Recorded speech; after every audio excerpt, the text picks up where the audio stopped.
Yeah. BS3 373cc single cylinder engine. Very special engine, requires a very special care. Yeah. Hi guys, welcome to my YouTube channel. ಇವತ್ತು RC390 engine maintenance ಬಗ್ಗೆ ಮಾತಾಡೋಣ. ಯಾಕೆ RC390 engine ಅಂತ ಅಂದರೆ these engines are very sensitive. ಈ ಇಂಜಿನ್ಗೆ special care, close care ಬೇಕಾಗುತ್ತೆ ಮೇಂಟೆನೆನ್ಸ್ಗೆ. You want to keep your engine for a very long time, then you need special care for these engines. Let's come from the beginning. ನಾನು ಹೇಳೋದು ತುಂಬ silly ಅನ್ನಿಸ್ಬೋದು, but these factors matters a lot. ಈ ಒಂದು minor ಮಿಸ್ಟೇಕ್ಸಿಂದ engine ಲೈಫ್ಗೆ ತುಂಬ ಹೊಡ್ತಾ ಬೀಳುತ್ತೆ. Number ಒಂದು, ಗಾಡಿ ಸ್ಟಾರ್ಟ್ ಮಾಡೋದು. ತುಂಬ ಜನ ಏನು ಮಾಡ್ತಾರೆ, ಕೀ ಆನ್ ಮಾಡಿದ ತಕ್ಷಣ ಕ್ರ್ಯಾಂಕ್ ಮಾಡ್ತಾರೆ. That is wrong. Fuel injection ಗಾಡಿಗಳಲ್ಲಿ ಫ್ಯೂಯಲ್ ಪಂಪ್ ಬರುತ್ತೆ, ಕೀ ಆನ್ ಮಾಡಿದ ತಕ್ಷಣ ಒಂದು ಸುಯಿ ಅಂತ ಸೌಂಡ್ ಬರುತ್ತೆ ನೋಡಿ. ಅದ್ರ ಕೆಲಸ ಏನು ಅಂದರೆ ಪೆಟ್ರೋಲ್ ಟ್ಯಾಂಕಿಂದ ಫ್ಯೂಯಲ್ನ ತಗೊಂಡು ಫ್ಯೂಯಲ್ ಸಿಸ್ಟಮ್ವರೆಗೂ ಪ್ರೆಷರ್ ಬಿಲ್ಡ್ ಮಾಡೋದು. Will do that one. ಕೇಳಿಸ್ತಿದೆ ಸೌಂಡು? ಫ್ಯೂಯಲ್ ಪಂಪ್ ಏನು ಮಾಡುತ್ತೆ, ಫ್ಯೂಯಲ್ ಸಿಸ್ಟಮ್ ಒಳಗೆ ಫ್ಯೂಯಲ್ ಇಂಜೆಕ್ಷನ್ವರೆಗೂ ಪ್ರೆಷರ್ ಬಿಲ್ಡ್ ಮಾಡಿ ಇಟ್ಕೊಂಡಿರುತ್ತೆ. ನೀವು ಗಾಡಿ ಸ್ಟಾರ್ಟ್ ಮಾಡಬೇಕು ಅಂದ್ರೂ ಥ್ರೋಟಲ್ ಕೂಡ ಅವಶ್ಯಕತೆ ಇರಲ್ಲ, just single press. That's it. Let's come to the second point, warm up. Cold start ಮಾಡುವಾಗ ವಾರ್ಮ್ ಅಪ್ ಮಾಡೋದನ್ನ ಯಾವ ಕಾರಣಕ್ಕೂ ಮರಿಬೇಡಿ. ಯಾಕೆ ಅಂದರೆ ಇಂಜಿನ್ ಕೂಲ್ಡ್ ಆಗಿದ್ದಾಗ ರಾತ್ರಿ ಎಲ್ಲ ನಿಲ್ಲಿಸಿರ್ತೀರ, ಇಂಜಿನ್ ಆಯಿಲ್ ಎಲ್ಲ ಇಂಜಿನ್ ಸಂಪಲ್ಲಿರುತ್ತೆ. ಯಾವ ಥರ ಆಗುತ್ತೆ ಅಂತಂದರೆ, ನೀವು ಕೋಲ್ಡ್ ಸ್ಟಾರ್ಟ್ ಮಾಡ್ತೀರಾ, ತಗೊಂಡು ಒಂದೇ ಸರಿ ರೈಸ್ ಮಾಡ್ಕೊಂಡು ಹೋಗ್ತೀರಾ ಅಂದರೆ ಮಲಗಿದ್ದವ್ರನ್ನ ಒಡೆದು ಎಪ್ಸಿ ಓಡಿಸ್ದಂಗೆ. ಇದರಿಂದ ತುಂಬ ಡ್ಯಾಮೇಜ್ ಆಗುತ್ತೆ. ಇಂಟರ್ನಲ್ ಪಾರ್ಟ್ಸ್ಗಳಲ್ಲೂ ಅಷ್ಟೇ, ಇಂಜಿನ್ ಆಯಿಲ್ ಕ್ಯಾಮ್ಸ್ ಒಳಗೆ ಆಗಲಿ ಟೈಮಿಂಗ್ ಚೈನ್ ಒಳಗಡೆ ಆಗಿ ಕಂಪ್ಲೀಟ್ ಸರ್ಕ್ಯುಲೇಷನ್ ಇರೋದಿಲ್ಲ. ಇಂಜಿನ್ ಹೀಟ್ ಆಯಿತು ಅಂದ್ಕೊಳ್ರಿ, ಇಂಜಿನ್ ಆಯಿಲೇ ಅರ್ಧ ಮೇಯ್ನ್ ಪಾರ್ಟ್ ಇಂಜಿನ್ ಕೂಲ್ ಮಾಡೋಕ್ಕೆ, ಮೇಯ್ನ್ ಎನಿವೇ ಲೂಬ್ರಿಕೇಷನ್ಗೂ ಆಲ್ಸೋ. ಹಾಗಂತ ವಾರ್ಮ್ ಅಪ್ ಗಂಟೆಗಟ್ಟಲೆ ಮಾಡಬೇಕು ಅಂತಲೇ ಏನಿಲ್ಲ. ಇಂಜಿನ್ ಟೆಂಪ್ರೇಚರ್ ಸೆನ್ಸರಲ್ಲಿ 1 or 2 ಪಾಯಿಂಟ್ ಇಲ್ಲಿ ಬರ್ತಿದೆಯಲ್ಲ, 2 ಪಾಯಿಂಟ್ ಇದೆ, ಇನ್ನೆರಡು ಪಾಯಿಂಟ್ ಹೋಗಲಿ ಅಷ್ಟೇ. That is enough. These things will help you keep your engine to run for a long time. Let's come to the third point. Don't rev your engine unnecessarily. ನನ್ನ channel red line rush ಆಗಿರ್ಬೋದು, ಹಂಗಂತ ಯಾವಾಗಲೂ red line ಹೊಡಿಬೇಕು ಅಂತಲೇ ಏನಲ್ಲ. Red line ಅಂತಂದರೆ ಆ ಪಾಯಿಂಟಲ್ಲಿ engine will be at the maximum power, complete potential ಟೈಮಲ್ಲಿರುತ್ತೆ ಇಂಜಿನ್ ರೆಡ್ ಲೈನಲ್ಲಿತ್ತು ಅಂದರೆ. ಅದೇ at the same time it will be under tremendous stress. ತುಂಬ ಸ್ಟ್ರೆಸ್ಸಲ್ಲಿರುತ್ತೆ engine. Cams will be at their higher speed, timing chain ಅಷ್ಟೇ, ಇಂಜಿನು ಅಷ್ಟೇ. Engine combustion firing ಆಡೋರು ತುಂಬ ಟೈಮಲ್ಲಿರುತ್ತೆ. ಸೊ ಅನ್ನೆಸೆಸರಿ ಏನು ಮಾಡ್ತಿದ್ರೆ ಅಂದರೆ you are stressing the engine, you are just ruining the engine, that's all. Unnecessary red line ಮಾಡೋದ್ರಿಂದ ಆಗೋ ಇಶ್ಯೂಸ್ಗಳಂತಂದರೆ, ನಂಬರ್ ಒಂದು, ಟೈಮಿಂಗ್ ಅಡ್ಜಸ್ಟ್ಮೆಂಟ್ ಹಾಳಾಗುತ್ತೆ. ಮೇಯ್ನಾಗಿ ಟೈಮಿಂಗ್ ಅಡ್ಜಸ್ಟ್ಮೆಂಟ್ ಹಾಳಾಯಿತು ಅಂತಂದರೆ ವ್ಯಾಲ್ವ್ ಕ್ಲಿಯರೆನ್ಸು ಚೇಂಜ್ ಆಗುತ್ತೆ, ವ್ಯಾಲ್ವ್ ಫೈರಿಂಗ್ ಆಡೋ ಚೇಂಜ್ ಆಗುತ್ತೆ. ವ್ಯಾಲ್ವ್ ಫೈರಿಂಗ್ ಆಡೋ ಚೇಂಜ್ ಆಯಿತು ಅಂದರೆ ಇಂಜಿನ್ ಕಂಪ್ರೆಷನ್ ರೇಷಿಯೋ ಚೇಂಜ್ ಆಗುತ್ತೆ.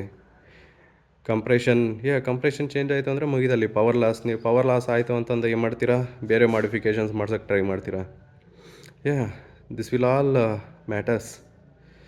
ಮಾಡಬೇಕು ಯಾವಾಗಲೂ 1-2 ಸರಿ ಪವರ್ ಎಂಜಾಯ್ ಮಾಡೋಕ್ಕೆ ಮಾಡಿದರೆ ಸರಿ. ಸುಮ್ಮನೆ ಪಬ್ಲಿಕಲ್ಲೆಲ್ಲ ರೆಡ್ ಲೈನ್ ಇಟ್ಕೊಂಡು ಕೂತ್ಕೊಳ್ಳೋದು. Don't be a chapri guy. Next part, the fourth part when comes to maintenance is maintaining proper engine oil and coolant level. Engine oil ಕೂಡ ಕಂಪ್ನಿ ರೆಕಮೆಂಡೆಡೇ ಹಾಕ್ಸ್ಬೇಕು. SAE 15W50, that's what KTM recommends.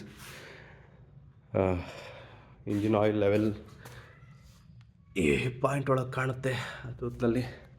ಮತ್ತು coolant ಅಷ್ಟೇ, ಇಲ್ಲಿ Max and minimum levels ಇರುತ್ತೆ, ಅದರಲ್ಲಿ maintain ಮಾಡಬೇಕು. ಮತ್ತು ಯಾವುದು ಲೋಕಲ್ ಇಂಜಿನ್ ಆಯಿಲ್ ಹಾಕ್ಸೋದು ಕೂಡ ರೆಕಮೆಂಡೆಡ್ ಅಲ್ಲ. Special bike requires a special oil. Engine ಆಯಿಲ್ದು ಮತ್ತು ಕೂಲೆಂಟ್ದು ತುಂಬ ಇಶ್ಯೂಸ್ಗಳಿದ್ದಾವೆ. ಅದರ ಮೇಲೂ ನೆಕ್ಸ್ಟ್ ವಿಡಿಯೋ ಬರುತ್ತೆ. KTM engine issues, like common ಇಶ್ಯೂಸ್ಗಳಿದ್ದಾವೆ. ನಾವು ಮೇಂಟೆನೆನ್ಸಲ್ಲಿ ಮಾಡೋ ಸ್ವಲ್ಪ ಮಿಸ್ಟೇಕ್ಸಿಂದ ಇಂಜಿನ್ ಸೀಸ್ ಆಗೋ ಚಾನ್ಸಸ್ ತುಂಬ ಇರುತ್ತೆ. ಅದ್ರ ಬಗ್ಗೆನೂ ನೆಕ್ಸ್ಟ್ ವೀಡಿಯೋಸಲ್ಲಿ ಹೇಳ್ತೀನಿ.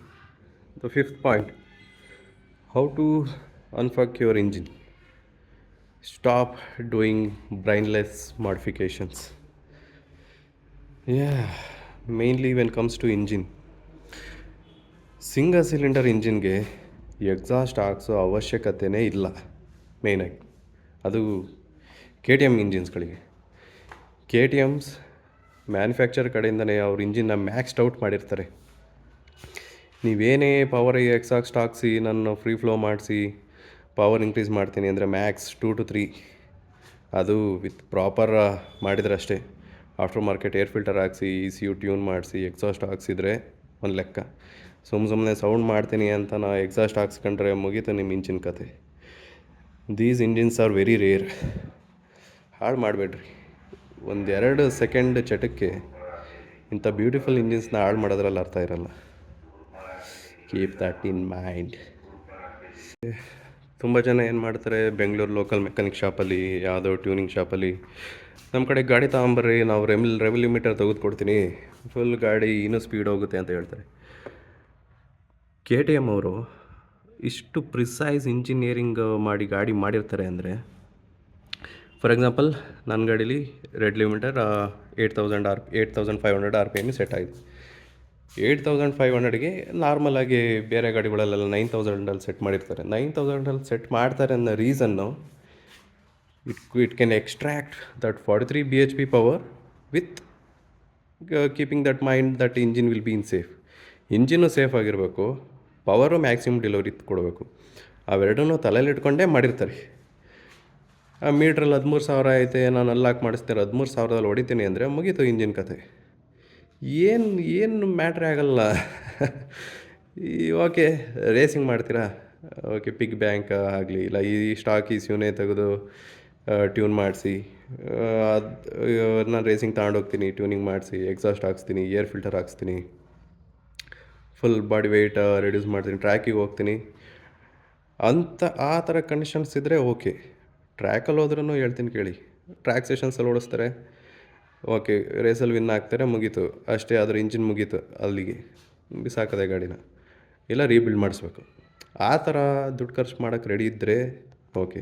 ಡೇ ಯೂಸ್ಗೆ ಈ ಥರ ಎಲ್ಲ ರೇವ್ ಲಿಮಿಟರ್ ತೆಗ್ಸೋದು, unnecessary engine power max out ಮಾಡೋಕ್ಕೆ ಅಂತ ಮಾಡಿಫಿಕೇಷನ್ಸ್ ಮಾಡಿಸೋದು, as I said it's brainless modifications. ಮತ್ತು ಇನ್ನೊಂದು ತುಂಬ ಜನ ಈಗ ಟ್ರೆಂಡಲ್ಲಿರೋದು ಪ್ರೋಡಿಸ್ಕ್. ಏನು ಹೇಳೋದು ಗುರು, ವೀಲ್ ಕವರ್ ಅಂತ ಹಾಕಿಸ್ತಾರೆ. BS3 ಗಾಡಿಗಿಂತ ಈಗ ಪ್ರೆಸೆಂಟ್ ಜನ್ರೇಷನ್ ಗಾಡೀಲಿ ನಂಬರ್ ಆಫ್ ಸ್ಪೋಕ್ಸ್ನ ಕಡಿಮೆ ಮಾಡಿರ್ತಾರೆ, ಲೈಟ್ನ ವೀಲ್ಸ್ನ ಲೈಟ್ ವೆಯ್ಟ್ ಮಾಡಿರ್ತಾರೆ. ದ ಮೇಯ್ನ್ ರೀಸನ್ ಅನ್ಸ್ಪ್ರಂಗ್ ವೆಯ್ಟ್ ಕಡಿಮೆ ಮಾಡೋಕ್ಕೆ. ಇನ್ನೊಂದು ಬ್ರೇಕ್ಸ್ಗೆ, ರೋಟರ್ಸ್ಗೆ ಏರ್ ಸಫಿಷಿಯೆಂಟಾಗಿ ಫ್ಲೋ ಆಗಲಿ, ರೋಟರ್ಸ್ ಕೂಲ್ ಆಗಲಿ ಅನ್ನೋ ರೀಸನ್ಗೆ.